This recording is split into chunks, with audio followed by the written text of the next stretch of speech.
নমস্কার বন্ধুরা, আজকের রেসিপি বাসন্তী পোলাও আর পনির, ঝাল ঝাল পনির। পোলাওয়ার জন্য বাসমতি রাইস আমি ভিজিয়ে রেখেছিলাম, সেটা উনুনে বসিয়ে দিয়েছি পরিমাণ মতো নুন আর হলুদ দিয়ে। কাজু কিশমিশ আমি ভিজিয়ে রাখছি, সেটাও আমি ভাতে দিয়ে দেবো। দিয়ে আমি আগে ভাতটা তৈরি করে নেব।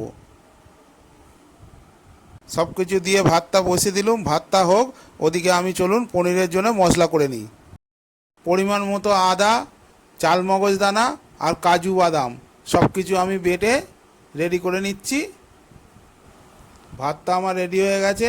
এবার উনুনে কড়া বসিয়ে দিয়েছি, দিয়ে পরিমাণ মতো ঘি দিয়ে দিয়েছি, দিয়ে গোটা গরম মশলা ফোড়ন দিলাম আর সামান্য পরিমাণে আদা দিলাম। ভালো করে নেড়ে আর দিয়ে দিলাম পরিমাণ মতো চিনি। সব কিছু আমি ভালো করে মিশিয়ে নিলাম। মিশিয়ে নিয়ে এবার ওইটা পোলাওটা আমার হয়ে গেছে, ওর ওপর আমি ঢেলে দেবো। ডেচকির ওপর ঢেলে আমি ডেচকির ওপর ঢেলে দিলাম। ঢেলে এবার ডেচকিটা ভালো করে নাড়াচাড়া করে গ্যাসের উনুনে বসিয়ে আমি ভালো করে নাড়াচাড়া করে পোলাওটা আমি ভেজে নেব। ভালো করে নাড়াচাড়া করে গ্যাসের উনুনে বসিয়ে আমি পোলাওটা ভালো করে ভেজে নিচ্ছি। দেখুন আমার পোলাও কীরকম হয়েছে। আমি কালার কিছু ইউজ করিনি, দিয়েছি হলুদ। হলুদ দিয়েই আমার কালার হয়ে গেছে। গ্যাসের উনুনে বসিয়ে ডেচকি সমেত আমি ভালো করে ভেজে নিচ্ছি, নাড়াচাড়া করে ভালো করে ভেজে নিচ্ছি। এবার চলুন পনিরটা কাটি। বাসন্তী পোলাও আর একটু ঝাল ঝাল পনির আমি বানাচ্ছি। এটা নিরামিষ একটা রেসিপি। ভালো লাগলে রেসিপিটা আপনারাও বাড়িতে এরমভাবে বানাবেন। যারা মাছ মাংস খেতে ভালোবাসেন না, তাদের জন্য এই রেসিপিটা আমি বানিয়ে দেখাচ্ছি। প্রথমে আমি পনিরটা ভেজে নেব। পরিমাণ মতো সাদা তেল দিয়ে দিচ্ছি, আর তেলের ওপর 1 চামচ ঘি দিয়ে আমি পনিরটাকে ভেজে নিচ্ছি। পনিরটাকে হালকা লাল লাল করে আমি ভেজে নেব, কিন্তু পনিরে আজকে আমি আলু দিয়ে বানাবো।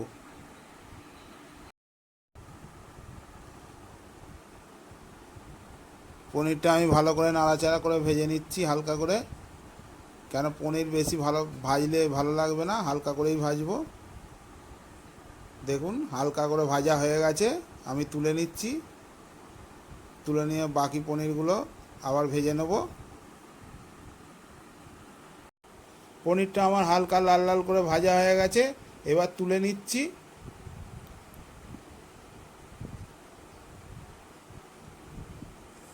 তারপর আমি পনির ভাজা হয়ে গেছে, এবার আলুটা ভেজে নিচ্ছি। পনিরের মতো আলুটাও আমি ছোট ছোট কেটেছি। পনির ভাজার পর আমি আলু ভেজে নিচ্ছি। আলু কড়াই দিয়ে দিয়েছি, পরিমাণ মতো নুন হলুদ দিয়ে আলুটাকে আমি ভেজে নিচ্ছি।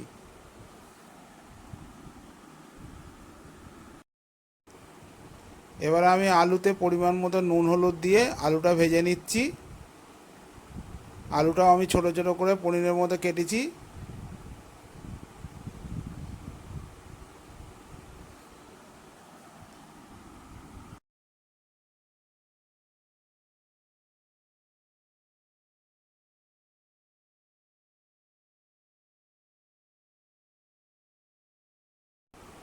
আলুটা লাল লাল করে ভাজা হয়ে গেছে, এবার আমি তুলে নেব।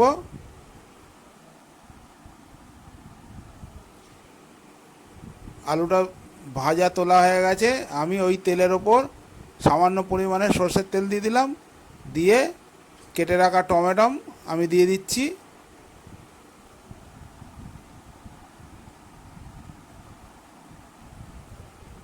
টমেটোটা ভাজা হলে দিয়ে দিচ্ছি মশলা, লঙ্কা গুঁড়ো, হলুদ গুঁড়ো, আদা আর পরিমাণ মতো নুন। মশলাটাকে আমি জল দিয়ে গুলে টমেটোটা ভাজা হচ্ছে তার উপর আমি দিয়ে মশলাটাকে ভালো করে কষিয়ে নেব।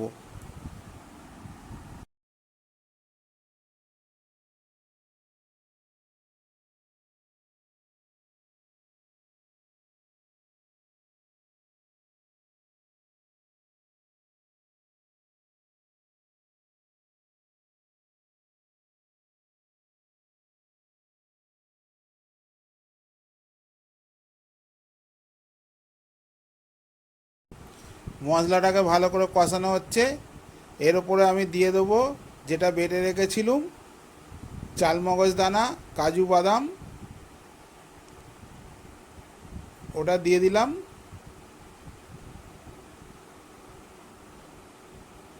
দিয়ে ভালো করে কষাচ্ছি।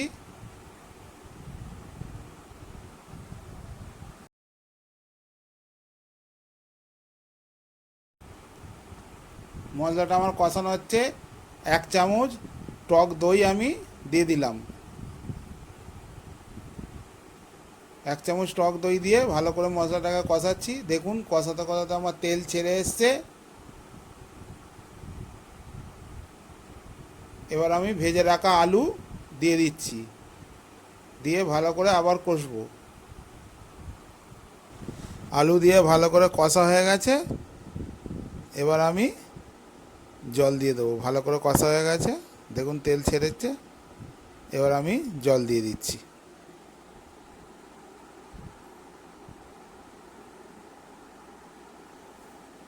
জল দিয়ে ভালো করে ফুটলে তারপর আমি ওর উপর ভেজে রাখা পনিরটা দেবো।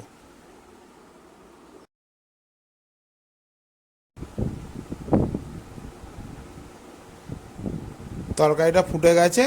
এবার ভেজে রাখা পনির আমি দিয়ে দিচ্ছি। দিয়ে খানিকক্ষণ ফুটিয়ে একটু গ্রেভি গ্রেভি থাকবে, নামিয়ে নেব। আমার রান্না হয়েই এলো বাসন্তী পোলাও আর ঝাল ঝাল আলু দিয়ে পনির। রেসিপিটা যদি আপনাদের ভালো লেগে থাকে চ্যানেলটাকে অবশ্যই সাবস্ক্রাইব করে আমার পাশে থাকবেন। বাসন্তী পোলাও আর ঝাল ঝাল পনির আমার রেডি হয়ে গেছে। এবার খেয়ে বলবে রনক কীরকম হয়েছে।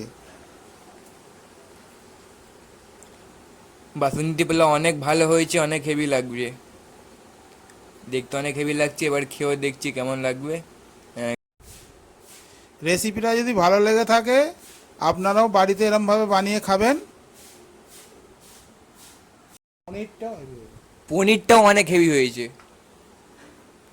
ভিডিওটা যদি ভালো লেগে থাকে চ্যানেলটাকে সাবস্ক্রাইব করে আমাদের পাশে থাকবেন। নমস্কার।